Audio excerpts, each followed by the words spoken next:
Bien, au début, on était 10 à 15 personnes, 10 à 15 jeunes mamans, dans le fond, qui étaient dans ce groupe-là pour avoir un projet de parc de 0,5 ans, puisqu'on ne pouvait pas en avoir, il n'y en avait pas à Saint-Côme, puis on ne pouvait pas aller à l'école sur les heures de classe.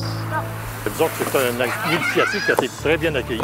Les petites communautés comme nous autres ici à Saint-Côme, la municipalité se vide par les deux bouts. Ce qui veut dire les jeunes et avec les personnes aînées. Alors, il faut créer une attraction pour garder les jeunes ici, les aînés aussi, puis en faire venir d'autres. C'est vraiment l'organisatrice communautaire qui a soutenu un peu ces moments-là pour leur permettre de s'exprimer sur les besoins qu'ils avaient, eux, comme parents d'enfants de 0 à 5 ans. Donc, l'implication citoyenne a des impacts positifs au niveau du développement de l'enfant pour différentes raisons, entre autres le développement du pouvoir d'agir. Je suis très fière parce que ça m'a apporté une confiance en moi énorme vu que je me suis ramassée seule pour finir de faire finalisation du parc. Fait que je suis très fière de moi, je suis très fière de ce que j'ai fait puis ça me pousse à aller plus loin dans la vie.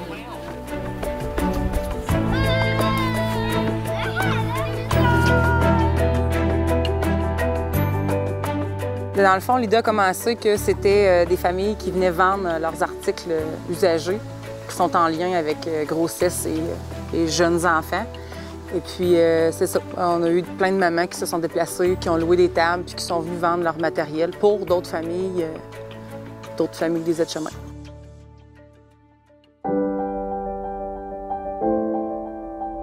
Moi, j'ai eu envie d'organiser une soirée de jeux pour les familles, pour leur faire découvrir ou redécouvrir les jeux de société. Puis des jeux de société aussi un peu plus contemporains qui vont rejoindre peut-être plus de gens. Puis l'objectif principal, c'était surtout, dans le fond, que les familles passent du temps de qualité ensemble. Maintenant, on a amené un constat que plus on aidait les gens, les familles dans le milieu à monter des projets, plus c'était facile, plus on était prêt au niveau des besoins des familles. Donc, ça a été un plus. Ça nous a permis d'avoir un développement plus grand au niveau des familles. On développe la confiance, on développe aussi de l'entrepreneurship. Des fois, on ne sait pas qu'est-ce que ça peut créer plus tard, là. Fait que ça nous développe vraiment, ça nous donne aussi plein de belles opportunités.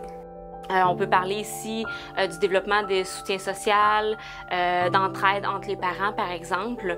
On sait que ça peut être un facteur de protection très important pour le développement de l'enfant. Par exemple, en permettant aux parents, justement, de mieux s'adapter dans son rôle, puis d'avoir des meilleures interactions. Pour moi, c'est une satisfaction personnelle.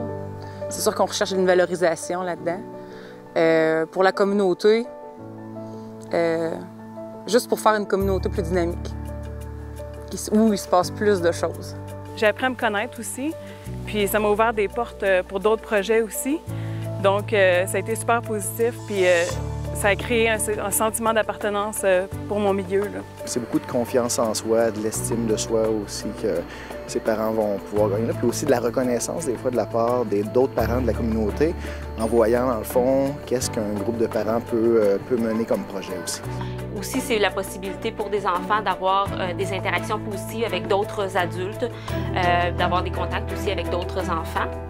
On sait aussi que ça permet de façon générale une amélioration des comportements prosociaux, une amélioration aussi du vocabulaire, une amélioration au plan des diminution des troubles de comportement, puis une meilleure santé mentale rendue à l'adolescence et à l'âge adulte. On sourit, Maëlie. Non. OK.